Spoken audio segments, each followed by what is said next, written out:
What's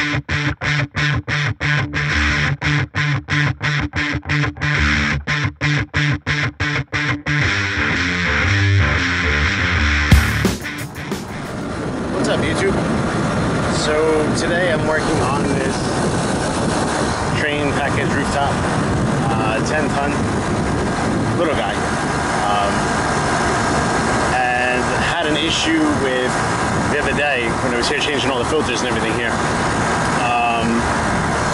This circuit number 1 compressor, the pressures were all screwed up. So what I found, and I'll put a thermal imaging picture up over here somewhere, was a restriction in the filter dryer. Using our trusty tester smart probes, I have one here across the filter dryer for that circuit, and you can see I have, see that 10.5-ish degrees temperature drop across that filter dryer, which is no good. So I am going to use our trusted Mr. 45, suck all the refrigerant out of that zone or that circuit, and cut that guy out, put a new one in. They didn't have one of these 5/16 little things, so I've got a regular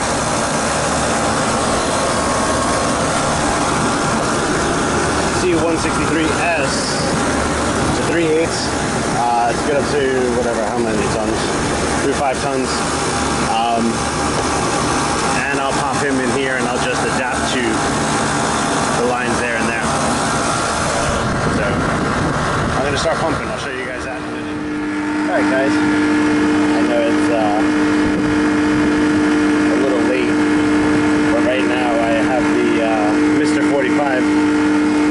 It's actually gotten to the point where it's been 2.5 minutes. This has 5 pounds out and 8 ounces of refrigerant in this circuit. So just about 3 minutes now, and I'm down to a negative on the system.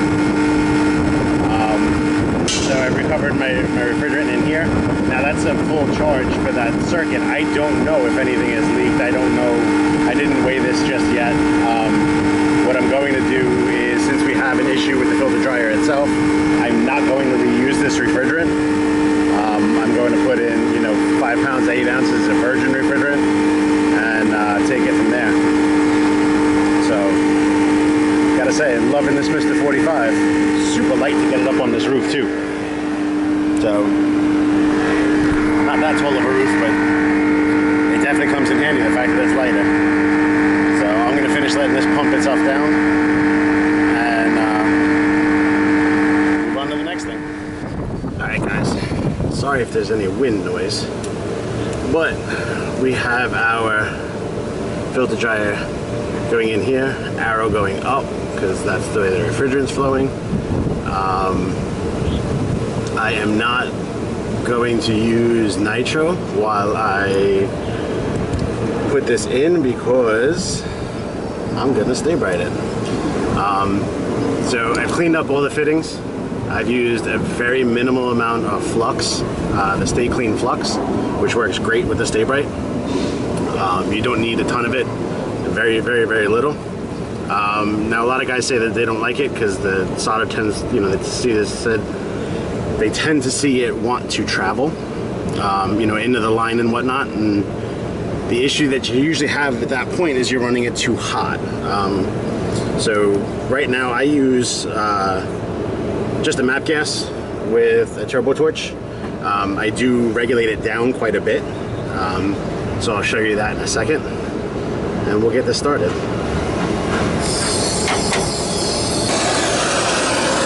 right now it's started, and I will turn this heat down quite a bit because I don't need that much. A nice soft flame. You can get away without a turbo torch. It's just what I carry on the truck because on the bigger lines it definitely speeds things up. I just kind of just wisp it in. So here I'll start on the bottom of this dryer. Tend to heat it up kind of, you know, as uniform as you can get it. And basically if you start the back side and you see it flow, I'm done. That joint is done. It's traveled all the way across to where the heat is. Done. I'll move down to the next one and I'll hit a little bit and that joint is done. I'll move down to the next one and that joint is done. I'll move up here to the top of the dryer. If it starts flowing from the back side, but once it starts flowing from the back side, that's it. I'm done.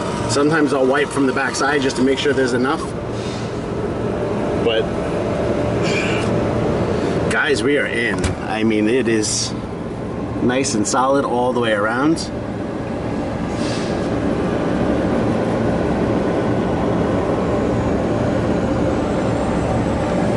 And that's it. I mean, it's nice flow, no nitro, no oxidation. We'll wipe these joints down just to make sure you get any of the residual flux off. The one thing you do have to be careful with is, you know, give it a second, let that liquid solder turn back into nice solid hardened solder, so you know, before you start wiggling the pipes around and doing whatever. But we're ready to throw the vacuum pump on this thing, so let me get that started. Alright guys, so I am one hosing this into the vacuum pump. I've got my Trader core removed from here. I am doing it from this smaller liquid line for the simple fact that I could actually get this Trader out. The ports on here are the Cormax ports, so you can't actually get these Traders out. You would need a Cormax removal tool to get that out. You know, to actually change this whole core and put that new one in, that I don't have. So we are basically doing it with the one hose the opposite way. I have my blue back hooked up to the Bluetooth, and we're just chugging along. So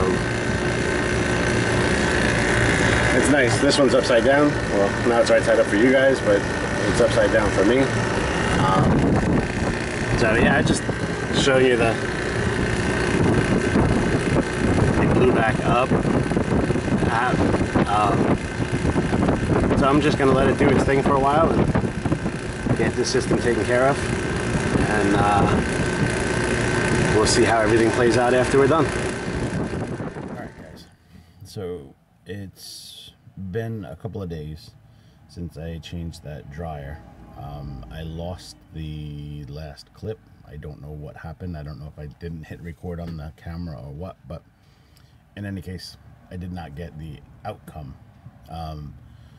So to give you a little quick synopsis, the system was running great. I did not have any temperature drop across the new filter dryer, which you would hope because it's new. Pressures were fine, everything was good. I did put in that 5 pounds 8 ounces of virgin refrigerant, just to be safe. I don't know what happened. Now when we changed the condenser on that,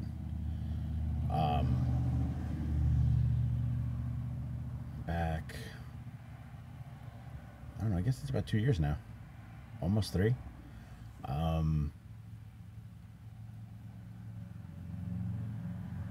Maybe there was crap in the lines, because it did sit, you know, we had gotten the call because we were at that job actually doing some duct work. They weren't even a regular customer of ours for service, and we got a call to do some duct work, and since we were there, he asked if we did service. I said yes, so he asked if I would look at it, and that's when I found that leaking coil, and he gave us the go-ahead right away to change it. So So we changed that coil. We didn't install anything in that building, although that building we used to service with another contractor a while back, which had some really cool machines, which I wish were still there so I could show you guys those big ice machines that made ice in the off-peak hours and ran chilled water. That was really cool. But in any case, this system, I don't know how long it's at open, you know, or it's at void of refrigerant that before they realized that there was an issue. So, you know, there could have been crap. There could have been, you know, I'm honestly don't remember if I pulled a deep enough vacuum. I don't know what I did. So in any case, it's up and running now. It's good. I did get my vacuum down to, what was that number? Around 283 microns. No, I'm sorry, 183, not 283, but 183 microns. And I let it sit there. The app said that I passed, so I was good, but I let it sit for a while. Everything held tight, everything was good. I put my refrigerant back in and we were good to go. Now I had a discussion, this is just a little side note, with another contractor who brought up a point about adding refrigerant straight from a vacuum. And he believes you need to add extra because it's in a vacuum. So you're starting from a negative, bring it to 0, and then say in this case 5 pounds 8 ounces from there. I told him that wasn't the case. I could be wrong. I've been known to be wrong. But in any case, I never thought about it before. So down below, put some comments what you think, and let me know. It was one of the, it had never crossed my mind before. I understand his point. I don't think it's a valid point, but I understand it, you know, where he's coming from. So let me know what you guys think.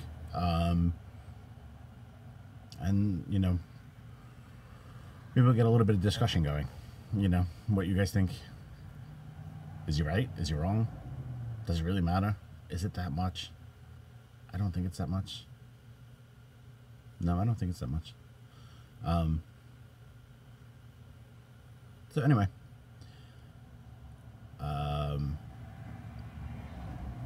I will catch you guys on the next one.